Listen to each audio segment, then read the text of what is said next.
Hello, this is Hope TV's Wise Counsel. I'm Pastor Greg Haynes.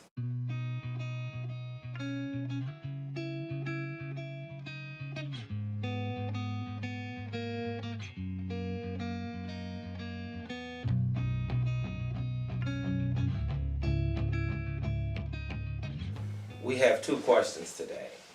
The first question is from Justin. Justin says, we've just got a new minister and he stopped preaching politics in the church as that was the hallmark of the previous pastor. What a relief for me because I was just about to leave the church. However, now my lifelong friend and my next door neighbor for 30 years has become obsessed with politics. It's concerning because he wasn't always that way. The change happened, this change happened a few years ago at the beginning of the pandemic. Because before that, we rarely talked about politics. Do you think he could be having a mental health breakdown or midlife crisis? Do you have any suggestions? Well, first of all, I want to say I'm glad you didn't leave the church. We always got to pray for our minister and our churches. Leaving should be like the last option. So stick with your church. I'm glad you did do that. Okay, so, all right, now, about your friend, just don't expect too much from anybody, including family or friends, because we're all going through something, Just don't expect too much, and don't put your faith in your hopes in just a person. You got to pray, you got to have faith in God. So maybe those are some of the things you may want to be able to talk to your friend about. Okay. Also, I just want to say, the pandemic has strained so many people's mental health. You may want to give that person a little leeway on that. You may want to check with his family or other friends to see if there's any signs of danger to others or himself. And if so, you may have to figure out how you guys can get him some professional help. So that's something, kind of like out of my realm. It's almost like a medical or or mental health intervention. And that's something that you guys are going to have to work on. But people are starting to put more faith in politics instead of God. Not just in the church, but just everywhere. Everybody think that the politics, can save us, but it just seemed like, it's not. It's not gonna be able to help. I think the best thing that we all can do is just try to work with each other in our local communities, and you can start there or the church. It just may be that he just feels that politics may be the answer. I think when people were shut up during the pandemic, they wanted to blame everybody for everything. So we getting out of this divided type of state. But if you had a friend and you all seem like, I don't know if he went to the same church you did or whatever, you didn't specify it in the question, but you said you all never really talked about politics before. I don't know, you may not be able to say any, if the person is mentally unstable, you may not be able to say anything. You may have to figure out another way of doing it. So, maybe you should talk to your pastor, and like I said, maybe you could talk to maybe some of your friends and family members, and maybe you can see which way to go with that. So continue to pray and keep the faith, and sometime you may have to move on, even though he's a next door neighbor. You just may have to maybe put a little distance between that friendship. Okay, so again, you can let him know that we're just passing through this life, and to remember, no matter what, to keep his focus on God and not so much all of these worldly issues. All right, that's all I can tell you, Justin. Keep me informed, but be careful, and like I said, you may need to seek a more professional opinion on this matter. Okay, the next question is from Alicia. Alicia's question is, she said, she is a God-fearing woman and a mother of 4 school-aged children. And she wants to know, with all the mass shootings, and especially the ones in schools, how can she physically protect her family? Should she get a firearm? Should she homeschool?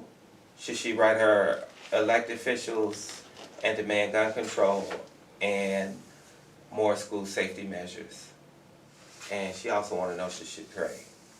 Well, the first thing I'm going to say is you should always pray, because you can always call on God, and He is a great comfort and a great hope. God works in mysterious ways, so we just have to trust that God knows what's best. We really do. And regardless of what anybody else says, we have to continue to pray. And I know it's people saying, well, we've prayed and we've prayed, and we continue to pray. Continue to pray. Don't lose your faith. This is not a time to lose your faith. This is not a time to stop believing. So I just want you to know that. Don't lose hope. Okay, now, as far as getting a gun, it's your constitutional right to protect yourself. But make sure you are trained. Learn some self-defense techniques. And know how to safely store a firearm if you're going to get one. That's a decision that you and your family have to make. Because I just want to say one thing. When people get those guns, sometimes they want to try them out. It's like, it's almost like you got a spirit itself. So, and I think that's what a lot of people, they get the guns and then they want to try them out. And then every little excuse you want to find to go and use a firearm. So, just keep all that in mind if you decide to get one. Also, we got a lot of laws saying you can do this, you can do that, like stand your grounds, you can go back into your car and come back, and the Bible said thou shalt not kill, okay? So if you got a chance, if you got a chance to leave a situation, just go. You don't have to go back and do that. That's man's way. Don't lose your salvation of all these laws. If you don't have to really defend yourself to that nth degree, then, take the high road. So I think I'm saying this because the next thing that you was asking about was, should you contact your elected official? And, writing your elected official is always a great idea. But remember to be respectful, because, they're up against a lot of challenges too. Because it is extremely difficult for a national elected official to get much accomplished, because they have to get a consensus from a wide body of differing voices. So you got to remember that it's hard for them. So you have to be respectful. They have to work. They have to make deals, and to get other stuff passed too. But it's.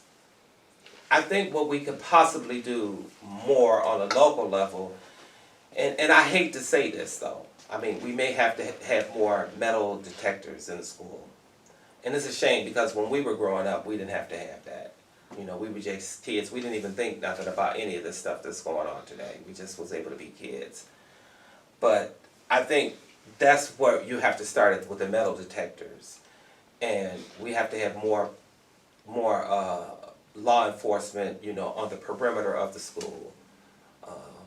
And we may have to put more locks and gates and things on the schools. We may have to even, bulletproof windows and things like that. Those are things that would only have to happen at the local level. It could happen at the national level if there's not enough money in local schools. So all of these things you have to think about when you write the elected official what they can do. But as far as us getting like some type of national gun control, I don't really see it happening, even though I think it could start by just everybody registering like you register a car, have the training, and then, have the mental health evaluation every time you need to renew it, and, to have insurance. I think that would help, but I think it's so much resistance from that. But I think it's a good idea to write your official if that's some of the things that you think that should be instituted. Just let them know. The more people let them know, then maybe something can be happen. Maybe something can be happen. But nobody wants to take a law-abiding person's gun away. But we got to do something, and doing nothing is not really the answer. But continue to keep the faith. Continue to trust God, and continue to trust that God will get us through this, because it is a solution, and I think the solution is part of what I said. But nobody wants criminals to have guns, and nobody wants people with mental health issues to have firearms either. So keep all that in mind if you decide to write your elected official. But you do have a school board, locally, you might be able to bring up some of the issues, but if, like most school districts, they don't have a lot of resources to put all these measures in place, but we got to do something. So maybe they have to find the money. They may even have to raise taxes in order to get some of these things done on a local level. So it is sad, and I really hate that I had to try to answer this question. It's really heartbreaking that you can't really go anywhere without being in fear of maybe being shot. And now people who are delivering groceries and food, and they're being shot, if you go to the wrong address and everything like that, it's a crying shame. But continue to stay focused. Continue to walk that narrow line with God. And all of this other stuff is a distraction to try to take away from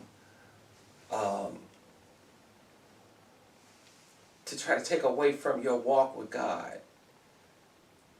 That's really more important. We're just passing through.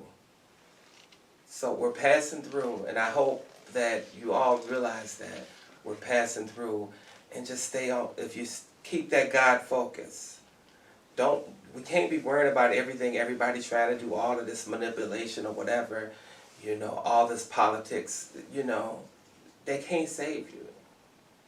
They won't be able to save you. When you meet your maker, he won't. The politician is not going to be able to help you. So get your life together with God first. And you don't have to start by being perfect. Just come as you are. If you want to know Jesus, you can stop by here at Hope TV. You can follow us on our Facebook page. You can reach out to us, with a text or a phone call. All of our information is on Hope TV Facebook page. You can start there if you want to, or you can start at any church you want to. Just give your life over to Jesus, and you will have a better life with God. You will have a better life when you're walking with Jesus. Jesus is already walking with all of us. Just some of us don't realize it. But once you take that effort to reach your hand back out, because His hand is there. His hand is right there. All you have to do is grab it. So just come to God. We can't worry about this world so much. You have to worry about your eternal salvation, because there's really nothing we can do. You know, what's meant to fail is going to fail. What's meant to succeed is going to succeed. And there's nothing we can do. It's almost like we're powerless in all of this stuff, really. I mean, there are 100 million more guns in the United States than there are people. So, really, it's really not really much, it's not much you can do. You know, are we going to put a wall around everybody, every grocery store, every school? You know, so I don't know what the answer is. I continue to pray. I continue to pray for our elected officials that, you know, it's a challenge for them. It's a challenge for them because in some districts they don't have the same problems that they may have in a suburban or urban district with gun violence. But continue to pray that maybe we can find some type of solution. But, you know, if people can cross, you can buy a gun legally in Indiana but not in Illinois. You know, it might be different qualifications, so it may have to be a national solution because this state got different laws than this state, and so you can take a gun that you buy in Indiana and go somewhere else and do damage that you really could do in another state because they may have tougher laws, but, you know, they may not have cracked down on, you know, the eligibility of people who can purchase guns. Now in some states they have where you can just buy a gun without a permit, you know, open carry and all of that stuff. I just don't see how a country as massive as the United States can have people just walking around with guns on their dashboards and everywhere. I just don't. We have to have some type of uniform rules because, you know, if you got a gun, a criminal can get a gun because, you know, a lot of the crime is done by people who got guns illegally, which was stolen by people who have guns legally. So, but like I said, when school babies are getting killed, you know, we got to do something. We just can't say it's our constitutional right. It has to be some limits on that, just like it is on the First Amendment. Okay. Well, that's it.